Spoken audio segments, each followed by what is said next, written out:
everyone, I'm Carmen and I'm the Marketing Communications Admin here at the YMCA of Pictou County. And this week on Team Talk Tuesday, I'm joined by Emma, and I'm the YMCA Program Manager, and I deal with our pool programming in Pictou and New Glasgow.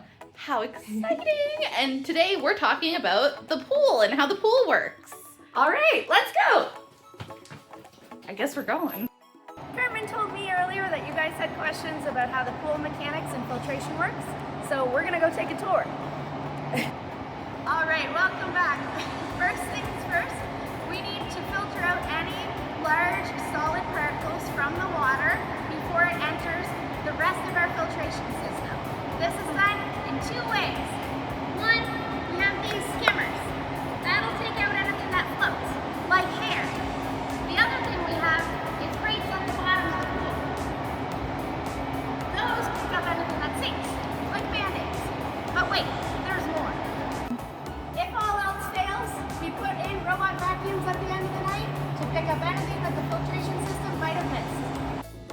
All right, the next step is all of the water goes through a sand gravel filter. Actually, I think there's like 6 of them. There's a lot, and these are them. They're filled with sand.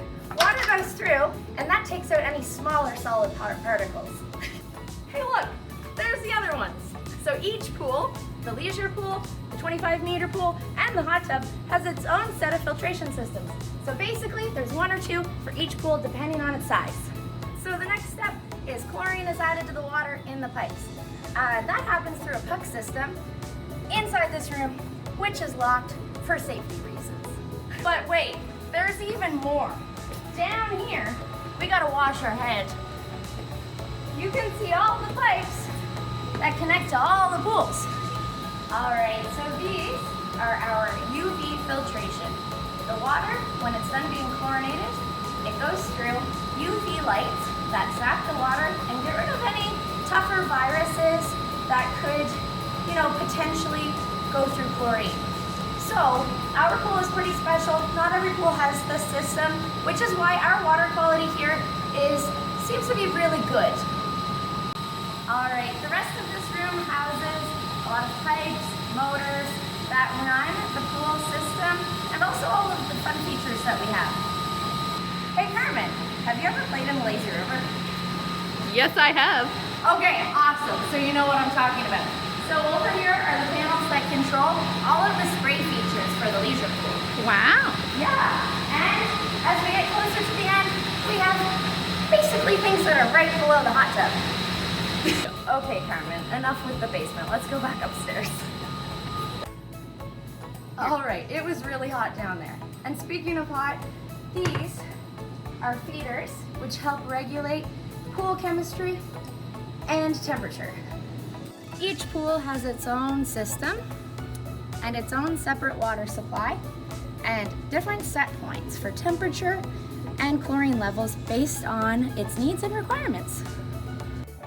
But Emma, what about when the hot tub gets cold? That's a really great question, Carmen. So when the hot tub gets cold, it's usually because water has been added, there was a backwash recently, we're waiting for temperatures to get back up to the set point, or there could have even been like a power outage. Oh, okay. Yeah. All right, so once the water is sanitized, warmed up to the right temperature, and goes through all of the systems, the water comes out to the pool in one of these inlets. Wow, thanks Emma, this was so great. No problem. Make sure to chime back in a couple of weeks for swimming lesson information with Emma and Carmen. I'm so excited. More adventures.